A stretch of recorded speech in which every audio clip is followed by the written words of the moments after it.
Hey guys! Magandang umaga! Welcome back po dito sa Gandara SIU channel. Andito na naman nga po ako ang nag-iisa ninyo nagmamagandang collegiate records nagbabalik upang maghatid ang latest update and fresh happenings about sa TVJ.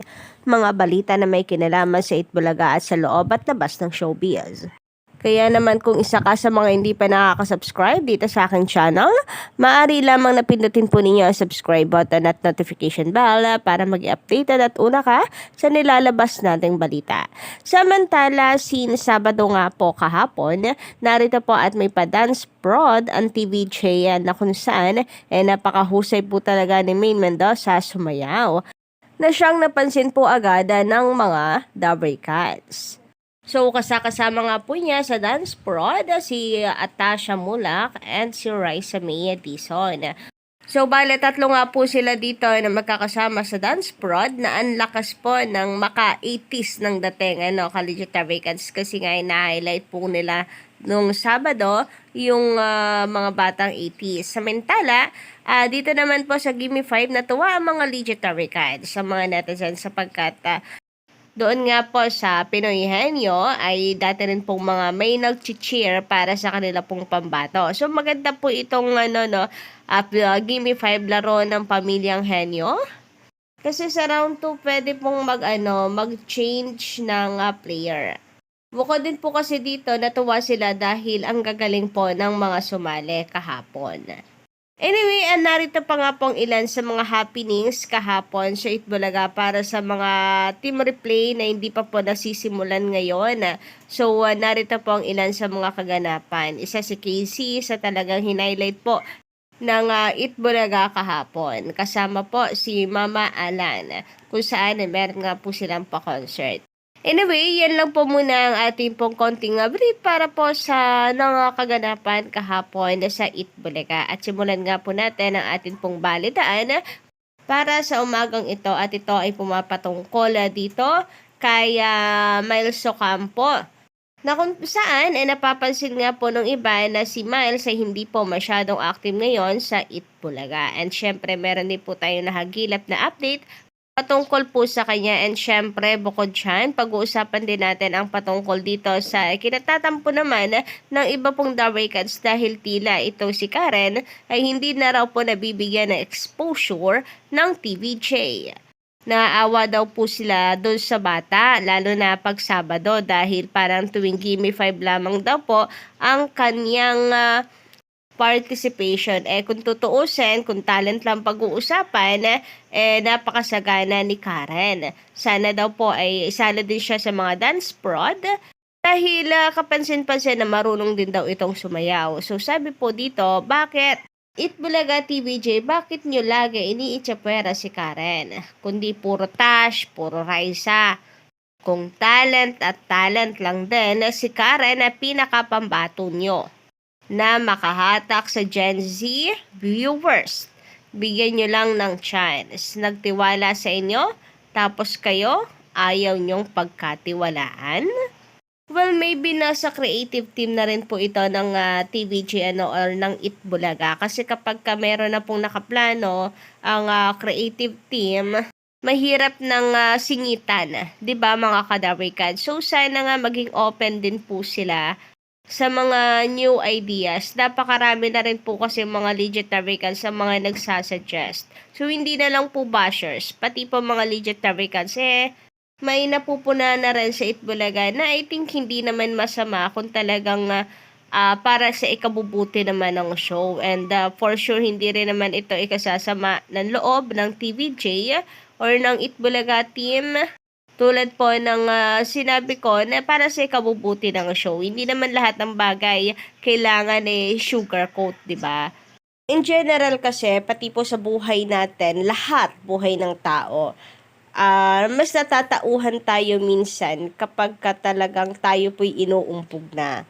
Minsan sa magulang ang tawag tough love. But still, nananatili ako bilang legit Dabber Cats, bilang fan ng Itbulaga. Hindi ko iiwan ang TVJ. Ano man po hindrance na kanilang kinakaharap sa ngayon, andito lang po ako para sumuporta. And hindi po magbabago yung pagmamahal natin sa Itbulaga at sa TVJ.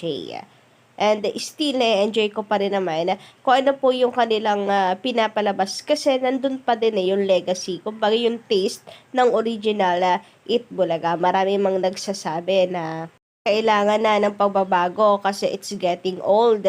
Pero siguro ang kailangan lang para naman sa akin, konting twist lang, but still nandun pa din yung pagiging Itbulaga nito. Yun lang, konting twist lang kumbaga. Sabi pa nga po dito, tindi nyo din talaga para hindi isama si Karen sa opening prod nyo, Itbulaga TVJ. Nandun si Maine, si Raisa, si Tash, at si Tash, si Karen lang wala. Napakabasura ng episode ngayon, The Alan K. Show. Ay, doon naman tayo big no para sabihan po ninyo ng napakabasura ng episode.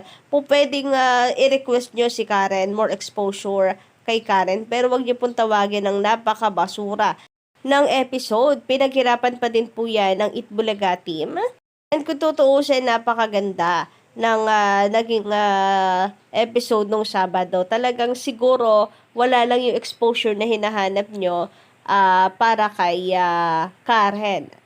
Which I agree na sana bigyan po ng more exposure si Karen. Pero wag sana tayong umabot sa ganito na tawaging basura ang episode dahil hindi po yan totoo. Samantala, sabi pa dito, kung may mga talent, hindi nyo lagi sinasama TVJ porque ba anak yan nila Aga at Charlene. Lagi na lang yan. Ni hindi naman marunong magtagalog, tagal-tagal na sa Itbulaga. Nako, bakit kinakailangan po ninyong punteryahin si Atasha? Pwede nyo naman pong i-insist na lang sa Itbulaga na more exposure po please kay Karen. Kasi sa ginagawa nyo pong yan, baka lalo po kayo hindi pagbigyan dahil lumalabas na bashers po kayo at hindi po legit na vacant. Sabi pa dito, hindi nyo naman sinama si Karen sa opening. Lupit nyo talagang Itbulaga.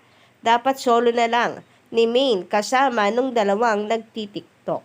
Diba, nagagas niyo po yung point ko na hindi nyo kailangan maging harsh sa iba pong mga host para lamang ipilit po yung gusto ninyo. Kasi mas lalong hindi po kayo pakikinggan yan dahil lumalabas na bashers kayo. Sino ba kayo para pakinggan ng TVJ kung basher ka lang din naman nila? Tandaan, ang Itbulaga hindi umiikot sa mga bashers kundi sa mga legit fabricants na nagmamahal at sumusuporta po sa kanila. So kung isa ka sa bashers, tingin mo may oras ang Itbulaga para pakinggan ka? Siyempre kung may pakikinggan sila, yung mga legit fabricants yun. Samantala, update naman po kay Miles Ocampo, mga ka-legit fabricants, narito ang post ng TV5, bawal maiwan, kaya ihanda na ang inyong pamasahe. Dahil aarangkada na ang prinsesa ng kalsada, nahuhuli ng inyong ngiti. Abangan ang Pajak Princess sa TV5 soon. So maybe ito po ang dahilan kung bakit wala pong Miles Ocampo nitong mga nakaraang araw po sa Itbulaga.